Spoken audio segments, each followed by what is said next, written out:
let you know, Mike. Thanks.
Maine, Mike. Hey, so they want us to do a 5 o'clock hit and then go get fuel. So I don't know if you'd ask them when you land if they're willing to wait around, you know. If not, it's no big deal, but maybe you could shoot Greg a text.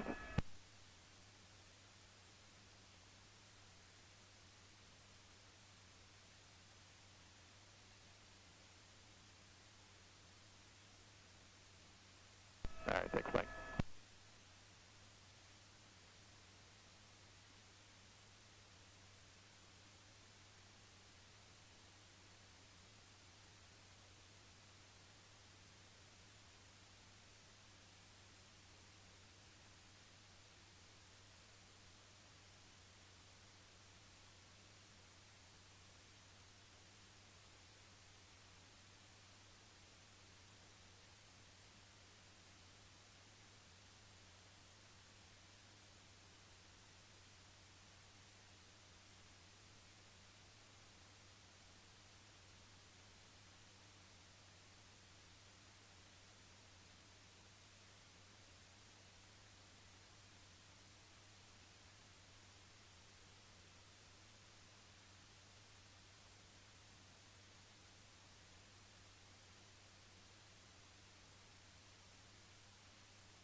Okay, Mike. All right, thanks.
Got it, Mike. Thanks. Appreciate it.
Hey, catch you, Mike.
good.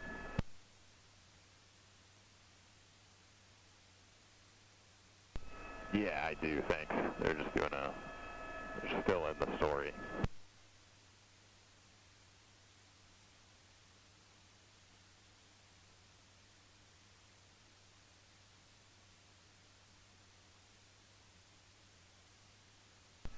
All right, I got you there, Mike. Looking for you 9, and we're going to be northbound for Janesville. Okay.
Janesville Jet Center, Unicom, Copter 7.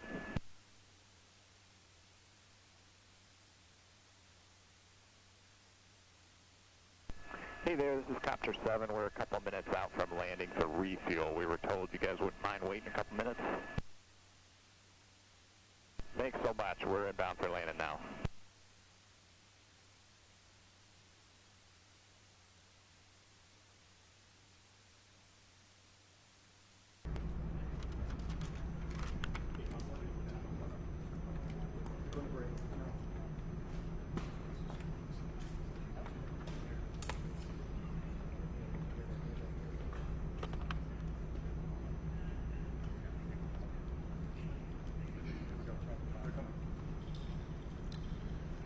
Good afternoon, ladies and gentlemen. Let me introduce myself. My name is Kirk Wilson, Kirkwilson, common spelling. I am the fire chief for the Rockton Fire Protection District here in Rockton, Illinois. First of all, it's been a very catastrophic day for our community. We've lost a very well-known business, and our hearts are with those employees that are currently unemployed. I will give you a brief synopsis of the events that taken place today, and I'll start with the initial call. This morning we received a call at 7 a.m. for smoke in the building at 1165 Prairie Hill Road, which is the Chemtool or Lubrizol manufacturing plant. And what they do there is manufacture lubricants, and basically a very large industrial type building, and also a lot of product, a lot of lubricants and things like that were stored in this building as well. So after we received the call, our first engine got on scene and reported heavy fire conditions in the building, and we also had fire coming through the roof. So we had a pretty volatile fire going on at that time, and we tried to make an initial attack. Unfortunately, our events failed, and due to firefighter safety and the safety of all the employees and personnel, we got everybody back, and we went to a defensive type fire. At that point, we had concerns on the environmental impact if we dumped copious amounts of water on this incident. So we stopped some of the water suppression, some of the fire suppression, and we went ahead and let the product burn off. Due to the fact that the Rock River sits just west of Chemtool, about 500 yards, we were extremely concerned that that would turn into an environmental challenge later on down the road.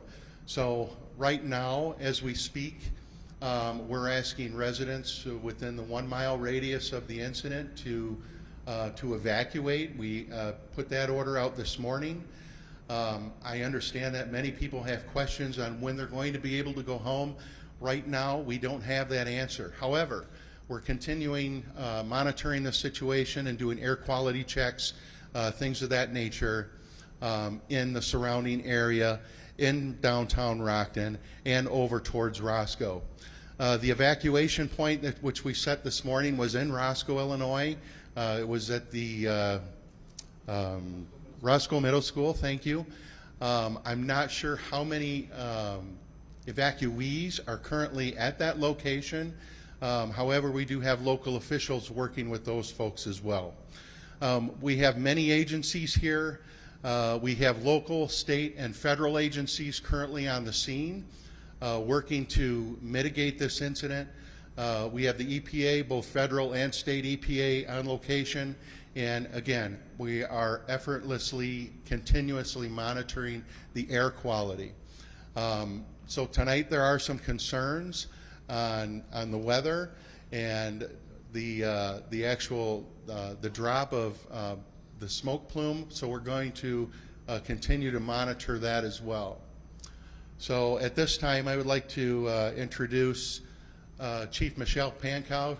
Chief Pankow is from the City of Rockford Fire Department, who is also on the scene assisting with hazardous materials and also suppression. So Chief Pankow.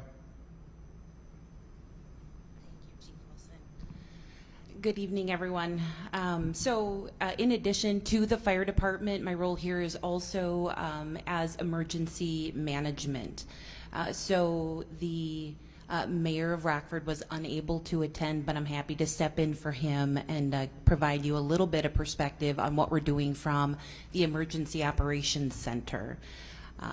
Earlier this morning, the City of Rockford Fire Department, the City of Rockford, Winnebago County, and numerous local agencies activated our Winnebago County Emergency Operations Center to support Chief Wilson and the Rockton Fire Department in response to this incident.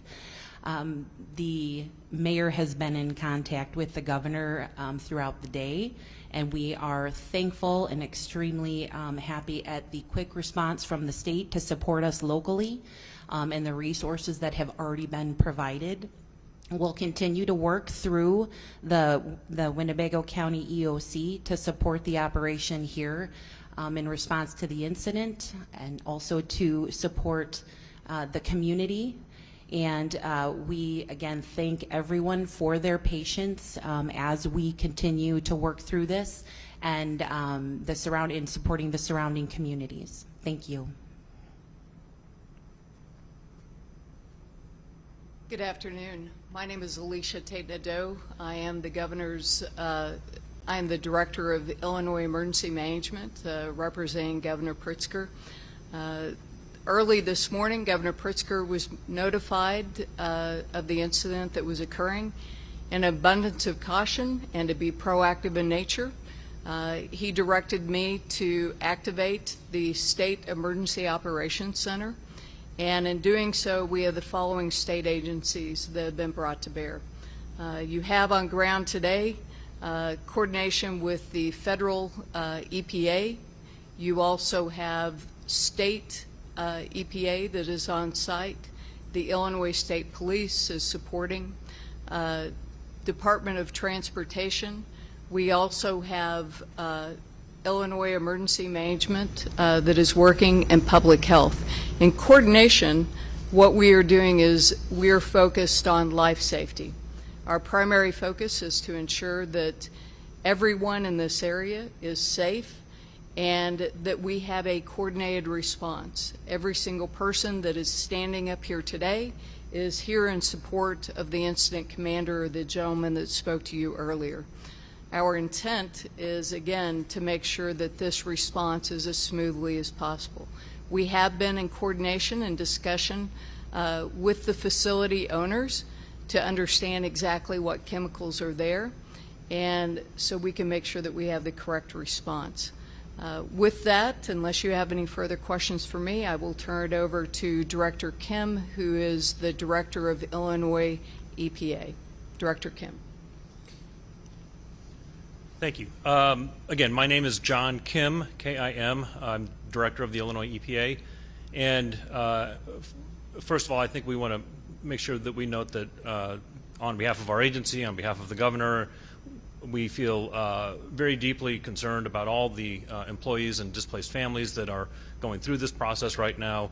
We're very concerned about their health, obviously. We're very concerned about the aftermath of what has happened at the facility, and so we're going to take every precaution that we can to err on the side of being overly protective and make sure that we are doing all the right things for the citizens of this area. So our agency, as Director Tate-Nadeau referenced, is part of the state's response to the situation. We will, our agency oversees the initial environmental impact, assists in making decisions in terms of how responses should be made, what protective measures should be put into place, and then we are also making sure that once the conditions have stabilized, that all proper steps are taken so that what remains is going to be properly addressed. If there is any kind of remediation that's needed, if there are any other kinds of corrective action that are needed at the facility, at the site, then we will oversee that and we will work with the responsible parties to make sure that that happens as well.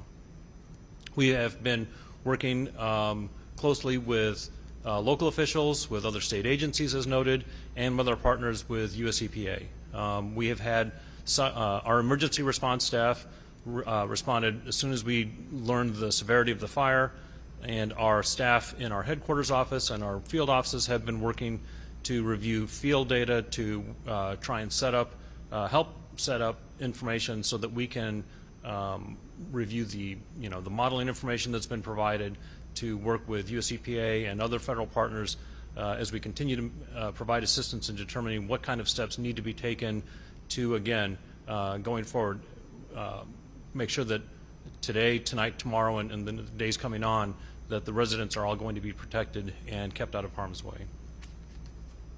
And I'm going to turn it over now to Dr. Martell.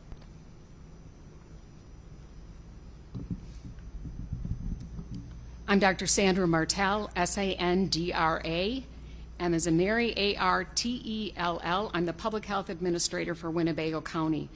So first of all, I'd like to reiterate what every one of us has said, that we are first and foremost focused on life safety and addressing the concerns to make sure that we mitigate the current existing conditions. As well, we went into the Emergency Operations Center. Our environmental health has been working with both the Illinois and the US EPA to mitigate what we've got. We've got an environmental concern of an immediate fire with chemicals, and then we have items that were not intended to burn. And so how do we protect our community? And from the beginning of this, whether you're talking about COVID-19 that many of you have met me through, we again are here to protect our community and maintain their life safety. So with that, the Emergency Operations Center is a coordinated response. I want to remind the public that we're asking their cooperation once again. So within that 1 mile that we ask that you safely evacuate. And we are providing assistance through our partner agencies like the American Red Cross and the Salvation Army. If you are within 3 miles of the site, we are asking that you wear your face coverings, your face mask when out of doors.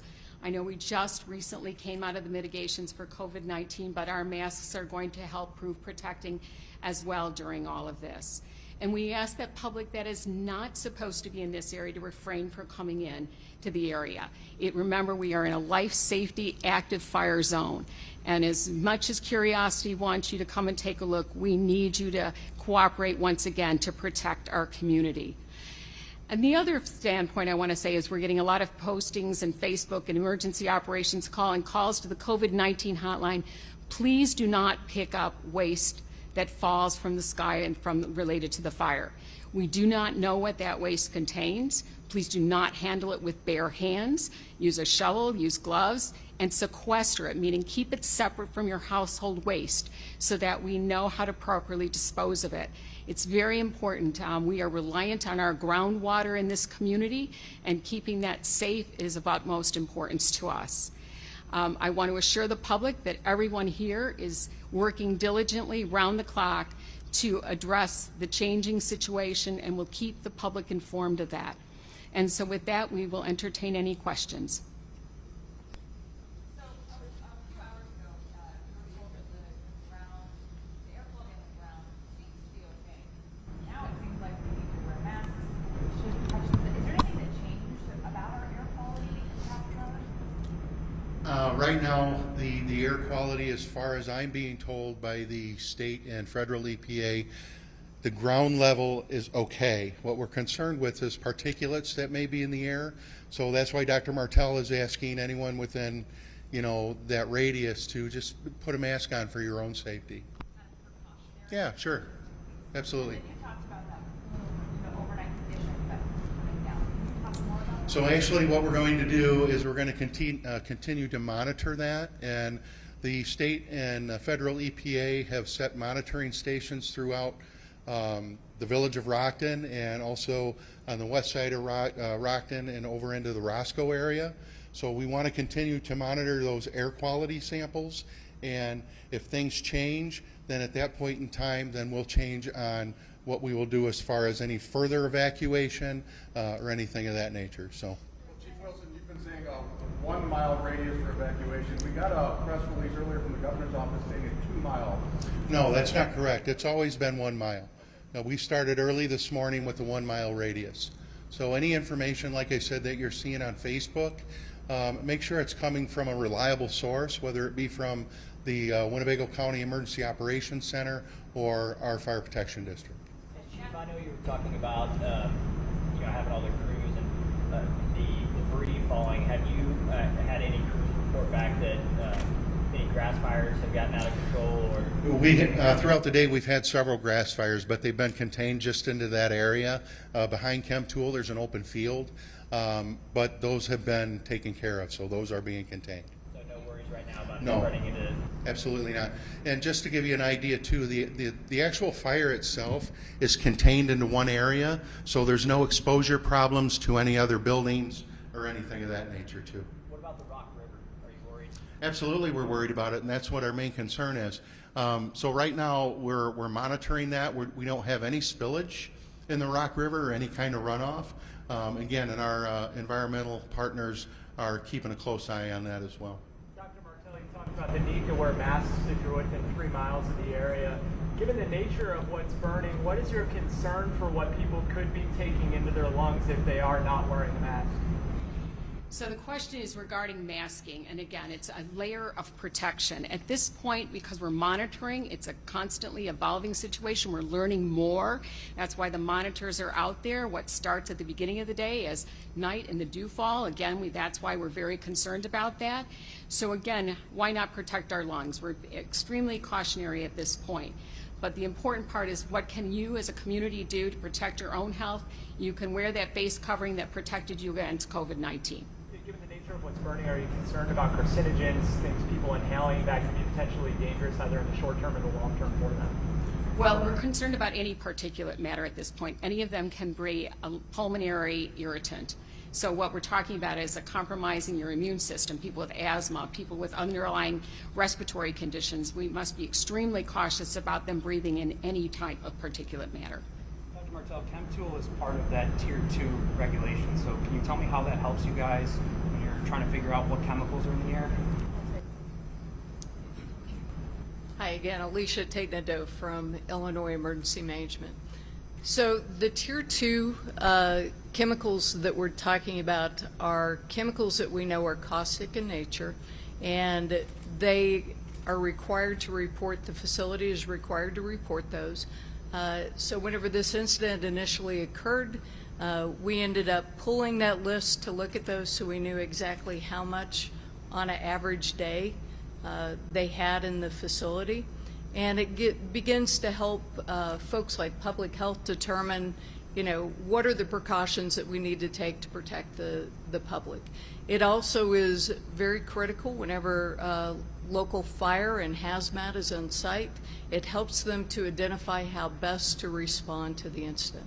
So what kind of chemicals then were in there that you're concerned about that make it Tier 2? So there are a number of different chemicals that are in there. One of those is lead. The other ones is basically what is antifreeze, nitrogen, sulfuric acid, and a few others.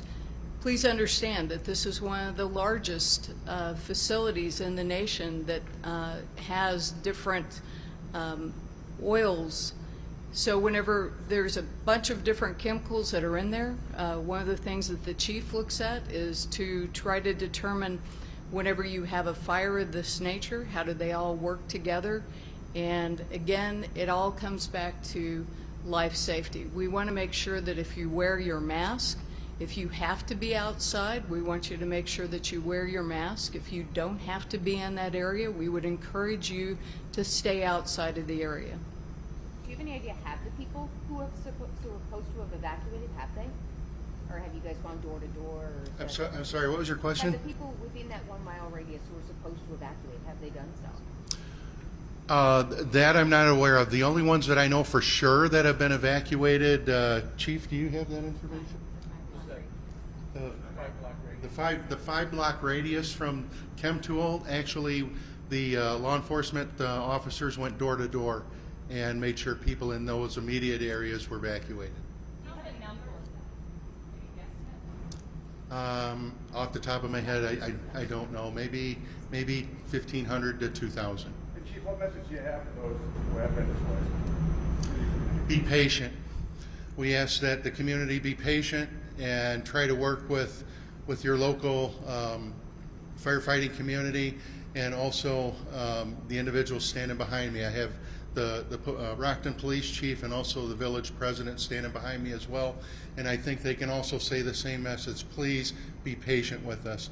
We're going to continue to monitor this as the night goes on, and if we have any updates or if we have any further evacuation concerns, we will definitely get those out to you and we will address the public as needed. So. How will you be utilizing the National Guard, where we understand is utilized? So, great question. I believe your question is related to the Illinois Civil Support Team, which is a very unique capability that we have here in Illinois. They respond to any suspected chemical, biological, or radiological event. We have deployed them. They work very closely with the state weapons of mass destruction team. In other words, the state team that looks at chemicals. And together what they will be doing is 2 things. Number one, they'll be working with EPA to conduct what we refer to as the plume model. That's to determine that area, that exclusion zone, and to validate that information. The second thing that they'll be doing is they'll be working with the air monitoring piece. Again, not in isolation, but in conjunction with EPA. Can somebody explain the science behind how this isn't impacting the water or the air levels yet here on the ground? We're seeing this huge plume of smoke. How is it not registering here on the ground? Do you want to? Go ahead. So that's a good question. We don't know what the impact is in the sense that it's helpful that we've got ground level monitors that are showing the levels that were mentioned. But what we are concerned about, as you noted, we've got a plume. And the way our agency goes at these kinds of issues, we break it up into air, land, and water. So air right now is the most pressing concern. And so the best way for us to make a determination as to how we should address that is to look at the monitoring data that's been referenced before. So it'll build a little bit upon that. So the civilian support team that works through the Illinois National Guard, that's been a big help. And then US EPA, they've been providing two pieces of assistance. They have someone called an on-scene coordinator, which is sort of their emergency response person, and they assign somebody in situations like this where there's a need for federal coordination of resources. And the other piece that they're bringing is equipment and the ability to conduct air monitoring. And so what they're going to be looking at is they're going to monitor for what we call VOCs, or volatile organic compounds. They're going to look for sulfur dioxide, and they're going to look for lead. And those are all contaminants that are based upon the profile that was described before, and these are the contaminants that we're going to be primarily concerned about. So dependent upon the levels that we see, depending upon how we see that tracking through modeling and so forth, then we'll be able to have a much better idea of, to answer the question, so exactly what is that plume doing and what is the impact. On the water side, as was noted, there was a decision made to pull back on the use of water out of concern for runoff, which very understandable, and that does go a long way towards that. There was some water used, and we also share the concern that nothing is going to be adversely impacting the Rock River. So we do have field staff that will be working with contractors retained by the company to go out to take a look and see if there is any runoff, to conduct some sampling to make sure that we don't have anything getting off-site or anywhere near a potable water supply, so that we're not going to have that kind of concern. Is the wind going to impact this at all? Yeah, so the meteorological conditions, or the MET conditions, would primarily be the wind and temperature. So what we talked about is when you have cooler temperatures that we're going to get at night, that's going to bring some of that down through what we call a temperature inversion. And that's why you may have a situation where at nighttime, depending upon how cool it gets, there may need to be some additional measures put into place. For example, possibly shelter in place, that kind of thing. And that's obviously all going to be done in a coordinated manner through incident command and unified command. But that's one concern that we would have. And then the wind, both wind direction and wind speed, that's going to give us an idea of, is that plume going to travel, and if it is, how far is it going to go, and how much is it going to dissipate? How much is it going to break that up? So we'll get them. These are all good questions, and right now we're still gathering the data that we need to get a better answer on that. But we have two monitors that have been set up at the point of the evacuation location. There is one monitor, I believe, on site to address worker safety, and then through US EPA we'll have 16 other monitors that we'll be setting up. And so what we're going to try and do is establish a very quick network so we get a good understanding of what we're looking at, what we're seeing as far as ambient conditions. Do we need to modify any of the protective measures that are being put in place, or are they sufficient so far? And then we'll know that with some measure of confidence. If this is something that's measured by a meter, how close are we getting to it being at a point where you need to change? I haven't seen any results yet, and so I couldn't really give you an answer on that. Last question? Chief, can you tell us what your crews are doing right now as we speak? Sure. And also, what's the condition update on the firefighter who was sent? There was one firefighter that was sent to the hospital this morning for breathing difficulty. He's been evaluated and been sent home, so he's doing fine. Thank you for asking.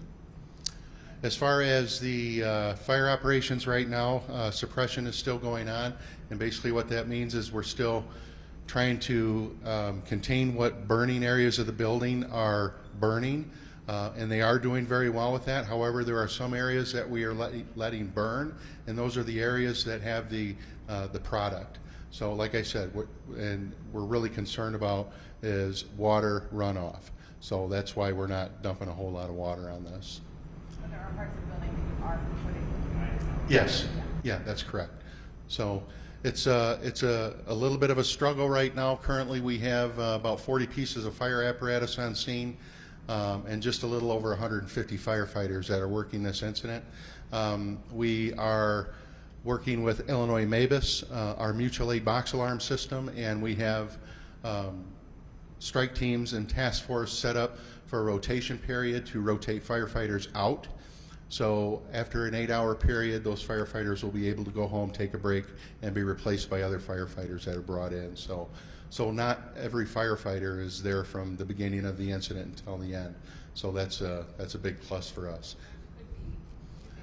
Right now, we can't speculate on how long this is going to take. And again, I ask the community to please just be patient with us, and we are doing the best that we can right now. So. Chief, we don't have a cause yet, do we? No, currently everything's under investigation, and as soon as we find out a cause and origin, we will definitely share that information with you. Thank you. Thank you.